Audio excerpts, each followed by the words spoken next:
সহদেব পঞ্চপাণ্ডবের এক ভাই, তার নাম সহদেব। সহদেব ছিলেন পাণ্ডবদের কনিষ্ঠ ভ্রাতা, কিন্তু তার মধ্যে ছিল একটা অলৌকিক শক্তির ক্ষমতা, যিনি ভবিষ্যৎ জানতে পারতেন। অর্থাৎ তিনি ছিলেন মহাভারতের একমাত্র ভবিষ্যৎ দ্রষ্টা। সহদেবের ভবিষ্যৎ জ্ঞান কাহিনী।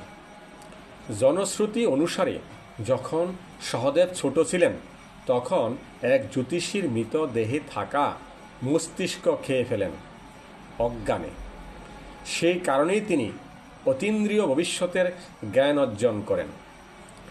এরপর থেকে তিনি জানতে পারেন কে কবে মরবে, কি কি ঘটবে, কিভাবে যুদ্ধ হবে, কে জিতবে, কে হারবে। শ্রীকৃষ্ণের বারণ। সহদেব ভবিষ্যতের কথা জানেন, এটা কৃষ্ণ জানতেন। কিন্তু তিনি জানতেন এটিও যে সে যদি সহদেব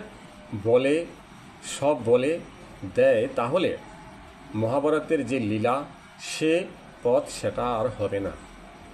তাই একদিন কৃষ্ণ সহদেবকে ডেকে বললেন, তুমি যা জানো তা কখনো মুখে বলো না, কোনো অবস্থাতেই ভবিষ্যৎ প্রকাশ করবে না, কারণ সেটা বললেই নীতির পথ থেকে বিচ্যুতি হবে। এবং অবাক করার মতো বিষয় হলো, সহদেব নিজের ভবিষ্যতও জানতেন। তিনি জানতেন কুরুক্ষেত্রে যুদ্ধে তার মৃত্যু হবে, কিন্তু তিনি মুখ খুললেন না। দুর্যোধনের কৌশল ব্যর্থ হয়। যুদ্ধ শুরুর আগে দুর্যোধন ফাঁদে ফেলার চেষ্টা করে সহদেবকে।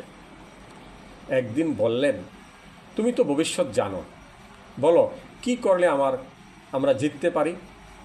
সহদেব বলেন, যদি কৃষ্ণ যুদ্ধ না করেন এবং অর্জুনের সঙ্গে কৌশলে যুদ্ধ করে তাকে 1 ঘন্টা নিঃশ্বাস না দিতে দেওয়া হয়, তাহলেই জয় সম্ভব। কিন্তু দুর্যোধন সেই পথ নিতে পারেননি। কেন? কৃষ্ণ সহদেবকে চুপ থাকতে বললেন।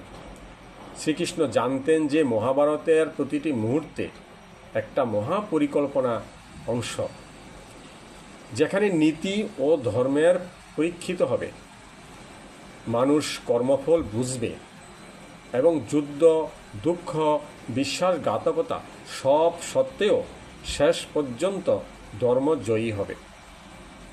ভবিষ্যৎ জানা গেলেও মানুষ যেন নিজের ধর্ম পালন করে, সেটাই ছিল ভগবান শ্রীকৃষ্ণের শিক্ষা।